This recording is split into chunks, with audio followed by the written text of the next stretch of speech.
isin ammoo maal gootanii yoo waaqeffataan dhufe waaqeffataa taatanii yoo odaan dhufe odaa taatanii abbaan gadaa islaamummaa keessa jira moo eessa jira?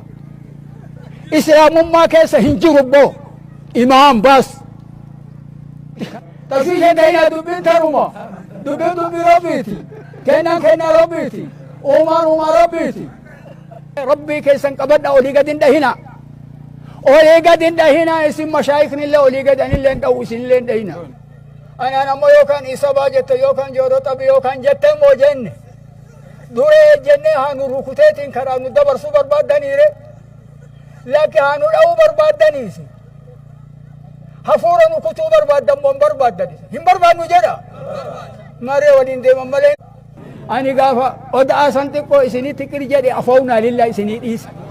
isinillee toobadhaa rabbi isinii haa dhiisu toobadhaa odaarra